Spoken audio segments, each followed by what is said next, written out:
Webinars DGE. Direção-Geral da Educação, Ministério da Educação e Ciência.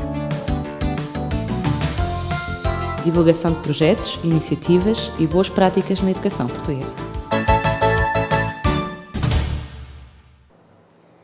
Bem-vindo a mais um webinar, hoje dedicado ao tema articular e capacitar para a aprendizagem. Para nos ajudar nesta reflexão, temos como convidados o professor Joaquim Escola, diretor do Departamento de Educação de Psicologia na Escola de Ciências Humanas e Sociais da Universidade de Trás-os-Montes e Alto Douro, a professora Daniela Gonçalves, docente e investigadora na Escola Superior de Educação Paula Frassinetti, no Porto, e a professora Gracinda Castanheira, docente do Grupo de Português no Agrupamento de Escolas Alberto Sampaio de Braga.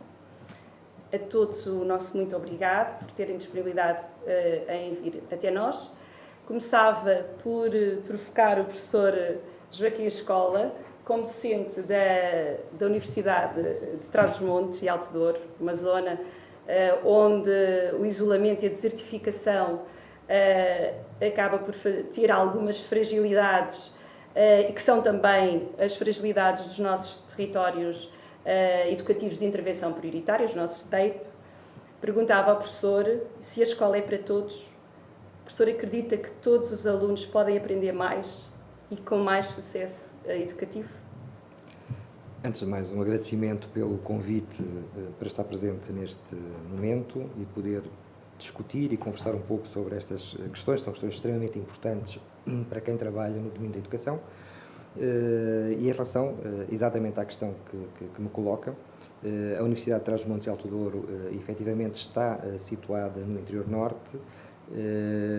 Curiosamente, o Departamento de Educação e Psicologia está exatamente colado a uma escola que é uma escola TEIP, que é a Escola de Ocão, e objetivamente o que sentimos, e se pensarmos a Universidade de Trás-os-Montes e Alto Douro e se pensarmos todo este interior norte, evidentemente que temos consciência de que é um espaço marcado por algumas dificuldades, mas a primeira convicção é que objetivamente a escola é para todos.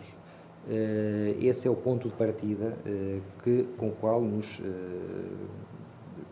a partir do qual pensamos e com o qual nos confrontamos, no caso concreto, no âmbito da formação de professores, e aquilo que vamos constatando como esforço efetivo por parte de todas as instituições educativas parceiras ao nível da formação e, concretamente, se quisesse pensar a partir desse mesmo território de intervenção prioritária que é de Ocão, como um esforço continuado para garantir que todos os alunos possam efetivamente aprender. E essa é, digamos, a minha principal convicção.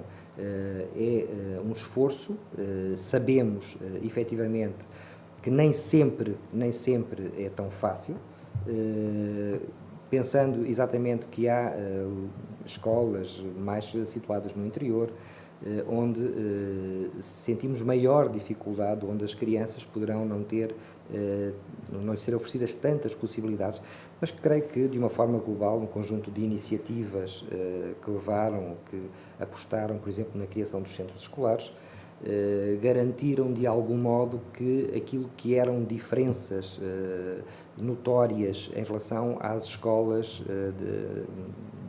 instaladas ou mais na cidade e as que estavam situadas no meio rural, creio que de uma forma global se tem vindo a diluir aquilo que seria visto como uma diferença à partida, exatamente esses centros escolares oferecendo condições iguais a todos os alunos e, portanto, garantindo, pelo menos, como ponto de partida, um esforço no sentido de oferecer a todos os alunos as mesmas condições de possibilidade.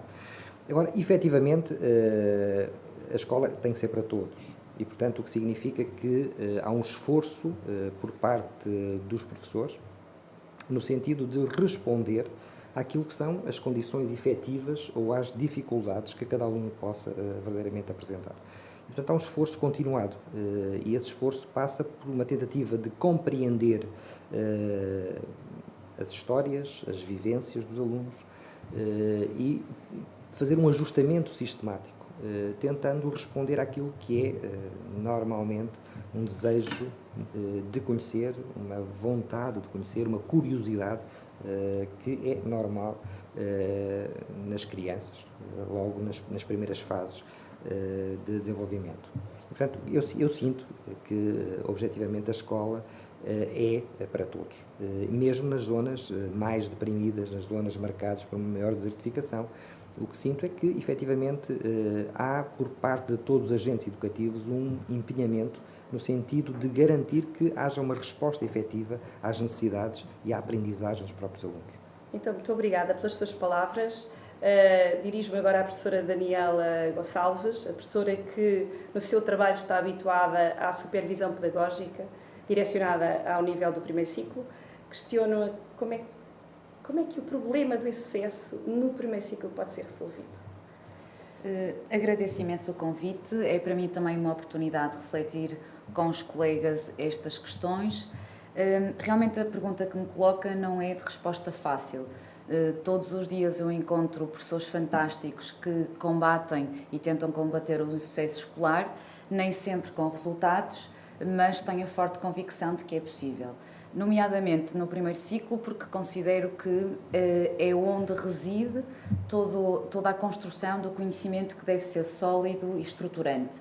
Ou seja, o primeiro ciclo é uma etapa fundamental para que os alunos que tenham um primeiro contacto agradável com a escola e, mais do que isso, sejam capazes eles próprios de entender o processo de aprendizagem como algo que é importante para eles e que seja um projeto bem sucedido. Relativamente à realidade, nós sabemos que há alguns anos de escolaridade, nomeadamente o segundo ano de escolaridade, é onde às vezes o insucesso começa a aparecer. Isto está muito associado não só ao facto dos alunos, neste caso, não atingirem as metas que são preconizadas para os diferentes níveis de ensino, mas eu acho que também tem a ver com a própria concepção de ensino. Por outras palavras, parece-me que é cada vez mais importante que o espaço de sala de aula seja aberto a todos. E quando digo aberto a todos, digo não só aberto à comunidade educativa, à comunidade envolvente, mas que os próprios docentes do primeiro ciclo abram as suas salas de aulas também aos outros colegas, para que de uma forma mais cooperativa e refletida em conjunto se possam encontrar soluções personalizadas para esses alunos que têm ritmos de aprendizagens diferentes. Considero também que um problema do primeiro ciclo, com certeza toda a educação em geral, mas concretamente do primeiro ciclo do ensino básico, é que nós não podemos ensinar a todos os alunos da mesma maneira. Ou seja, nós não podemos dar a mesma coisa a todos.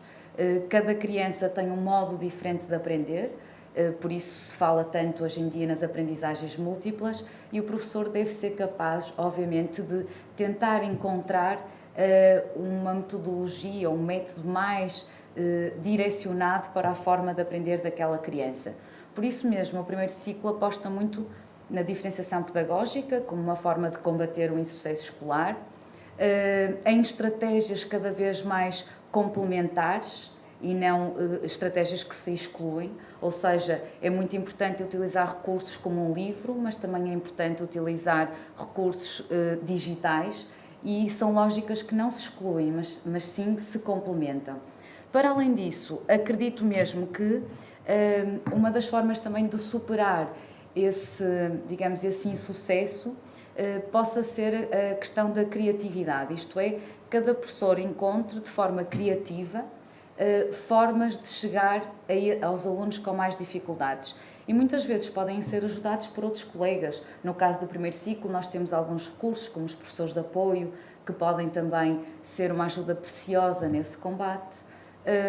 Para além disso, acredito sinceramente que os professores, quando acreditam nos seus alunos e geram expectativas positivas, também ajudam a própria criança a superar-se. Até porque as crianças nesta faixa etária não estão preparadas para o insucesso, pelo contrário, estão preparadas para ser bem-sucedidas, têm aquilo que o professor Joaquim Escola ainda há pouco falava, uma curiosidade natural, um espanto natural, e por isso a escola, os professores, devem agarrar esta curiosidade, este espanto, e fazer com que as crianças deem sentido e significado àquilo que estão a aprender.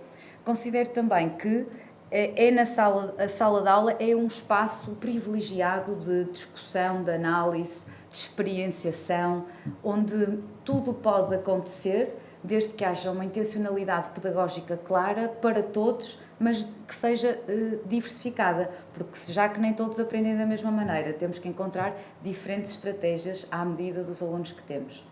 Muito obrigada.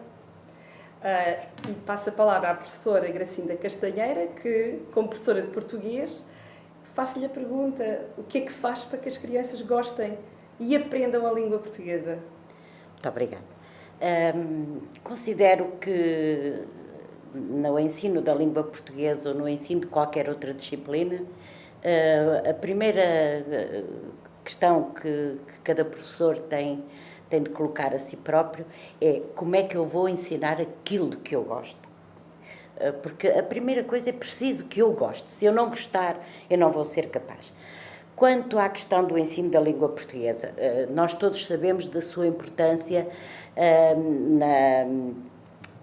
para o domínio da própria língua e do seu valor em todas as outras aprendizagens, sejam escolares ou não. Não é?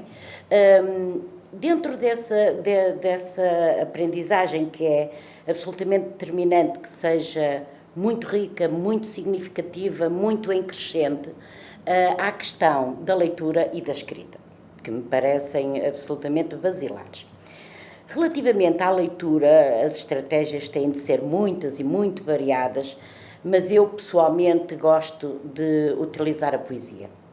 E utilizar a poesia porquê? Porque, se repararmos, o verso é uma unidade curta, contrariamente ao parágrafo narrativo longo, não é?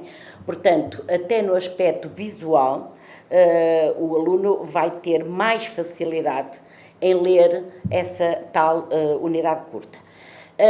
Para além disso, vamos colocar primeiro os alunos a fazer leituras corais, onde as desafinações não são postas em causa. Não foi o António que não conseguiu ler, não foi a Maria, foi a orquestra toda que não funcionou.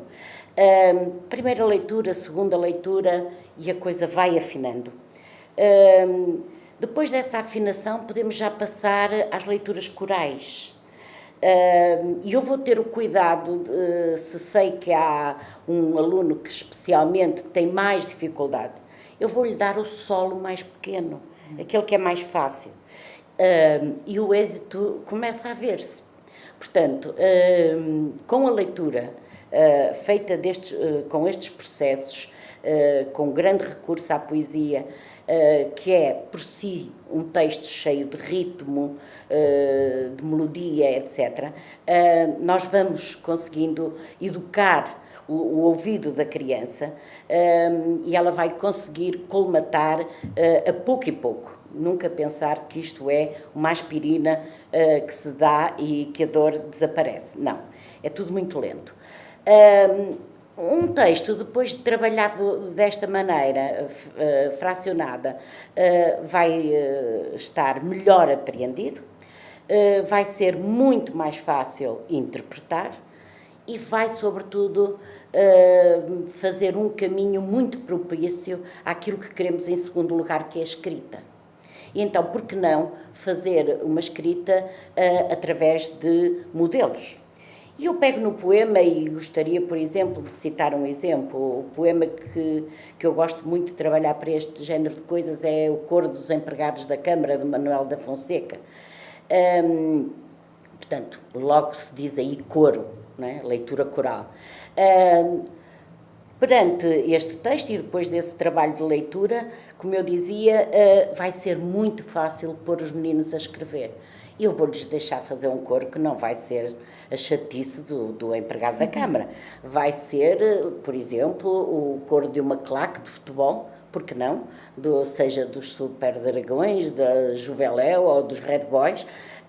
Teremos em sala de aula adeptos de todos esses clubes e, portanto, eles vão se agarrar ao ato da escrita com muito entusiasmo. Portanto, fui de encontro àquilo que eles gostam, mas fui de encontro àquilo que eu gosto, que é vamos escrever. E vamos escrever encantados, entusiasmados, empenhados.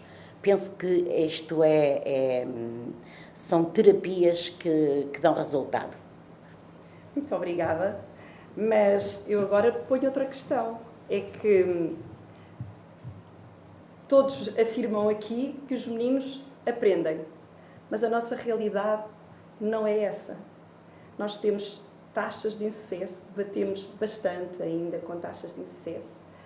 E eu vou mais uma vez aqui ao professor Joaquim Escola perguntar o que é que acha que se a retenção é ou pode ser considerada uma estratégia promotora de sucesso educativo. Eu tenho uma resposta brevíssima. Eu considero que a retenção não é uma estratégia que possa promover o sucesso, ou possa resolver, ou possa responder a uma questão que tem que ver, efetivamente, com as dificuldades, ou com maior ou menor grau de dificuldade que alguns alunos possam manifestar. O que eu sinto é que o grande desafio é olhar exatamente para os alunos e, como tem sido dito, encontrar inúmeras possibilidades. E essas inúmeras possibilidades passam por um reconhecimento de uma identidade própria, que é cada aluno. Isto é, cada aluno é uma história única, irrepetível.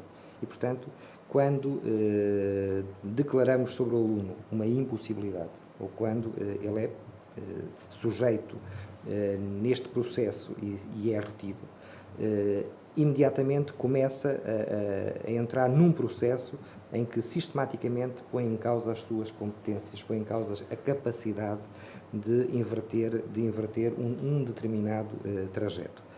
E, sobretudo, não estão preparados. A professora Daniela falava exatamente disto, quer dizer, as crianças não estão preparadas para se confrontar, e, sobretudo, estamos a falar ao nível do primeiro ciclo, com o insucesso.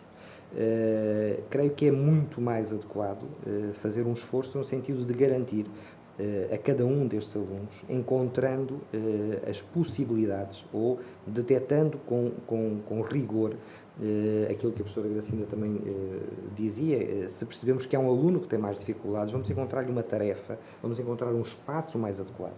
E a partir desse espaço, é a partir desse espaço, que todo esforço no sentido do ensino e da aprendizagem, nesta combinação, pode ser feita. Portanto, garantindo essencialmente que o aluno vá sendo capaz de encontrar o seu próprio espaço, vá sendo capaz de fazer em cada momento uma nova conquista, que é claramente uma conquista que o vai encaminhando para vir a ser no futuro uma história, esperamos todos como professor, de sucesso. E, portanto, há da parte do professor, ou tem que haver da parte do professor, muito mais do que uma expectativa positiva em relação ao aluno. Eu diria mesmo, utilizando uma noção que é utilizada por alguns pedagogos, penso, por exemplo, no Paulo Freire, mas não é o único, que haja uma efetiva esperança no próprio aluno.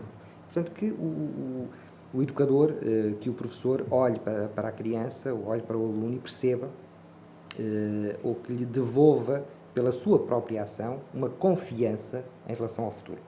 E essa confiança é testada pelo próprio aluno em cada momento, sentindo que vai tendo sucesso etapa a etapa, momento a momento. Agora, não creio, de uma forma sintética, não creio que a resposta possa ser a retenção. Eu creio que a retenção vai acentuar uma imagem negativa da escola, vai quebrar o encantamento, vai cortar um conjunto de relações que se começam a tecer neste primeiro momento de entrada na escola, e que só tem, eu creio que, um efeito negativo sobre a própria aprendizagem do aluno. Obrigada. Professora Daniela, nós começamos com as taxas de retenção no segundo ano, não é? Do primeiro ciclo.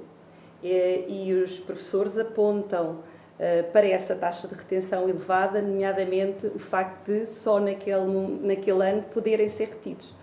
Caso contrário, seriam logo, se calhar, no primeiro, não é? No primeiro ano.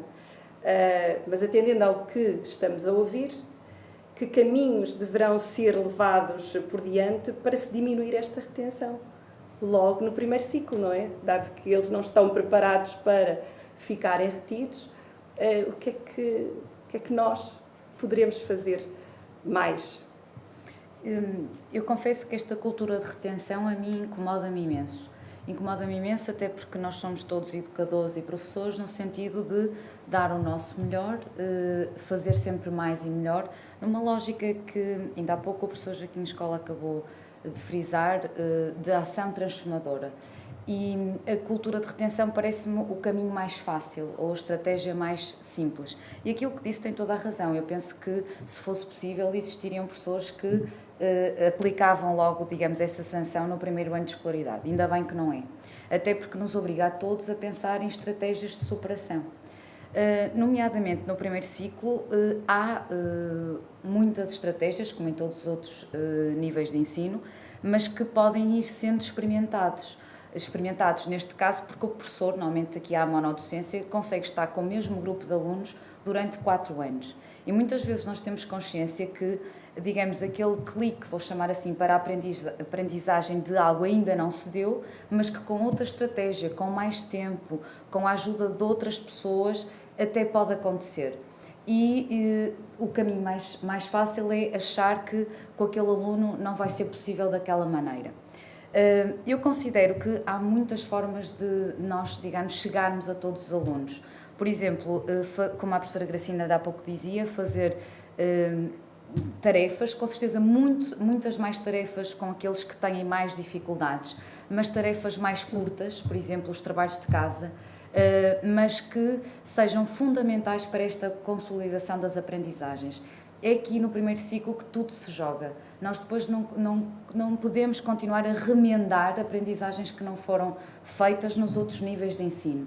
Por isso é importante encontrar, talvez, tarefas pedagógicas curtas, mas direcionadas para aquilo que o aluno é capaz de fazer, no sentido também dele ir avançando e ir percebendo que é capaz de fazer e tentando indo do simples para o complexo. Para além disso, acho que é importante nós pensarmos que aos alunos não importa só para que a escola não seja um fardo para eles, porque muitas vezes sentimos isso logo no primeiro ciclo, que ir à escola não é algo bom. Isso não pode acontecer de todo. Nós temos que aproveitar, e penso que uma estratégia também que pode ser utilizada no primeiro ciclo, é esta relação de proximidade que o professor do primeiro ciclo mantém com os alunos e os alunos mantêm com este docente. É interessante ver que os alunos do primeiro ciclo consideram o professor ou a professora o grande mestre. Têm sempre mais razão do que os próprios pais em casa. Foi a professora que disse, por isso é assim. Por isso, vamos aproveitar esta relação mais próxima, uma relação que muitas vezes também é afetuosa, para envolver os alunos no próprio processo de aprendizagem, para que eles consigam alcançar esse sucesso. Eu penso que também é importante que eles compreendam o processo, mas também aprendam determinadas noções básicas. Acho que a escola durante muito tempo sofreu, digamos, de alguns lemas educativos que têm muito a ver com o jogo, a brincadeira, que também são importantes e são importantes em todas as faixas etárias, mas é importante que as crianças percebam que sem trabalho, sem esforço, não se consegue. Ou seja, o primeiro ciclo é uma etapa fundamental na construção de um conhecimento estruturante e sólido e para isso é necessário trabalhar, é necessário esforço. E podemos fazer isso de uma forma, como dizia há pouco a professora Gracinda, apaixonada. Isto é, nós enquanto docentes fazermos aquilo que gostamos e transmitir também isso, que a própria aventura de ensinar e aprender pode ser benéfica para todos. Penso que essa é uma estratégia, ou são um conjunto de estratégias que proponho para superarmos essa ideia de retenção e essa ideia negativa relativamente à educação.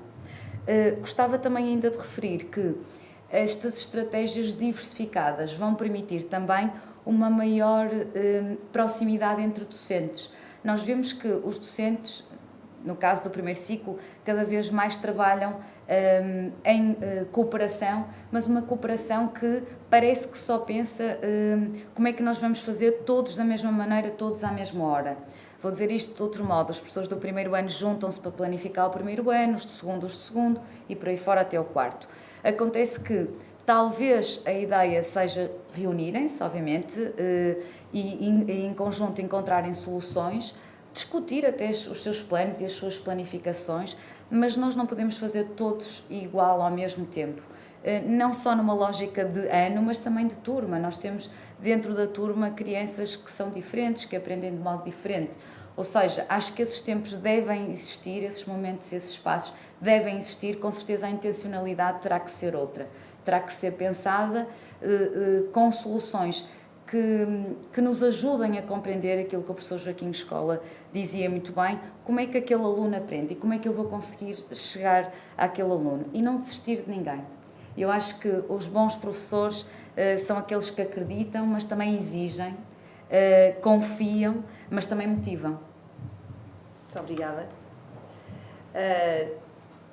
E já que temos a professora Gracinda como professora da disciplina de português, que é sempre a mais falada e aquela que, quer queiramos, quer não, acaba por possivelmente estar implicada dos processos de retenção, se calhar, não é? Como nós já tínhamos dito, porque faz parte da estrutura de todas as outras aprendizagens. De que maneira é que o português pode ser trabalhado para ir contrariar este processo de retenções?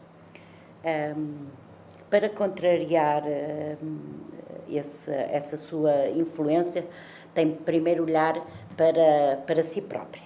E portanto, o professor tem de realmente diagnosticar tudo muito bem e tem depois de criar uma diversidade de exercícios, de tarefas, como disse a professora Daniela, muitíssimo grande. Claro que eu sei que me vai colocar a questão dos exames e, portanto, eu tenho de treinar os meus alunos para essa etapa que ocorre em junho. Mas nós estamos, por exemplo, em setembro, ou outubro, ou novembro, e, portanto, o caminho não pode ser, de maneira nenhuma, determinado pelo final do ano. Eu, se quero ter esse sucesso no final do ano, eu tenho de calmamente, trabalhar num crescendo.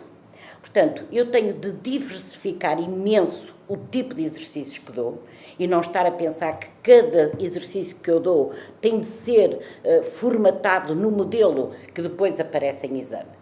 Isso é uma preocupação para muito mais tarde.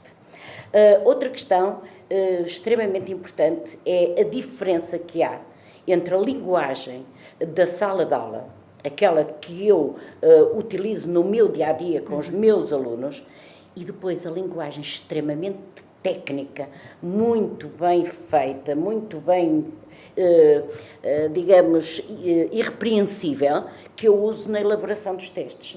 Daí que até, peço desculpa só para concluir o meu pensamento, daí que eu neste momento não perceba muito bem uma lógica que se está a instalar nas escolas, de que na mesma semana todos os professores daquele ano dão o mesmo teste a todos os alunos. Se eu própria tenho 3 ou 4 turmas e considero que preciso de variar os testes que dou numa e noutra, como é que se aceita que seja bem sucedido esta aplicação do mesmo teste? E eu sei que me vai reforçar a ideia, mas o final do ano o exame é isso mesmo. Mas eu só quero dizer-lhe é que se eu quero colocar o telhado, ter o telhado muito bem posto em junho, não é? Eu vou ter de construir os andares até lá chegar de uma forma muito sustentada e de maneira a que a construção seja o mais sólida possível. Portanto, está-me a querer dizer que nós não devemos só trabalhar os nossos meninos em função dos exames. Não, de modo temos que ir muito mais abaixo. Exatamente. Não é? E olhando à realidade que é cada turma, cada aluno. E reforço a ideia da diferença entre a linguagem de sala de aula e a linguagem dos testes. É preciso perder aulas para ganhar aulas, tempos letivos, como lhe queiram chamar, a descodificar inclusivamente essa linguagem que eu utilizo. Tenho de a utilizar com rigor, com certeza, não é? Mas vamos também nós trabalhá-la. Porque é que eu hei de dizer ao menino, logo de início do ano, faz a localização espaço-temporal da ação, se ele na aula está habituado a que eu diga onde se passa a história? Quando é que ela acontece? Portanto, são estes cuidados e este estudo da própria linguagem técnica da elaboração do texto que tem de ser trabalhado com os próprios alunos para que eles estejam munidos de ferramentas que os levem ao sucesso. Dia a dia, passo a passo, Exato. não é? Até Uma coisa de cada vez. Devagar que tenho pressa. Então, realmente, só para terminar, e agradeço imenso a vossa disponibilidade, lançava só um pequeno desafio, se tiverem na disponibilidade de deixar, pela ordem com que fizemos as intervenções, uma pequena frase, poderá ser mais reflexiva, poderá ser mais conclusiva sobre o que tivemos aqui, como quiserem, que sirva para quem depois usar este tempo e esta reflexão que sirva de pontapé, talvez de saída para outras reflexões. Eu queria simplesmente acentuar uma ideia que me parece importante em todo este processo que estivemos a discutir, que tem que ver, no fundo, como eu disse, com a esperança, e eu terminaria com uma afirmação de um pensador que muito aprecio, um pensador francês chamado Gabriel Marcel, que em determinado momento escreveu: "Eu espero em ti por nós". Eu acho que é isso, o professor espera no aluno pelos dois. Obrigado. Eu vou-me socorrer de Séneca. O Séneca, e cito de memória, dizia que as coisas são difíceis porque nós não temos ousadia. E por isso eu penso que, na justa medida, os professores devem praticar até essa ousadia e apelar muito mais ao ponto de interrogação, às questões bem colocadas, em detrimento do ponto final, isto é, de encerrar assuntos consecutivamente e no fundo, não acreditar no aluno. É importante que os professores acreditem nas potencialidades dos alunos e os façam pensar, colocar boas questões. Eu gostaria de pegar no acreditar. Portanto, a nós professores coloca-se um grande desafio, não é? Mas esse grande desafio só será vencido, só será atingido, ou iremos no caminho de o atingir, se houver da nossa parte empenhamento, criatividade, acreditar e, logicamente, não desistir.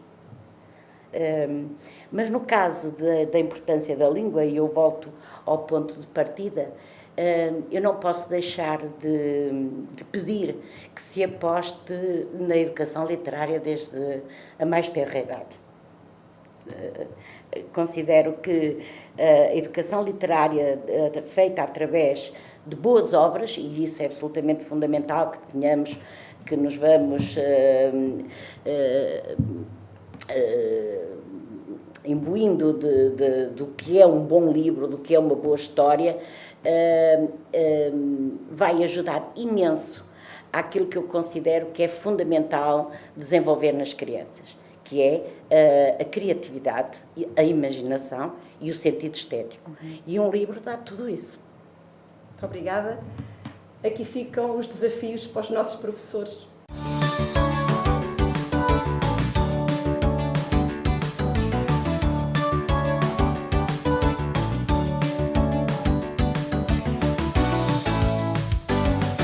Webinars DGE.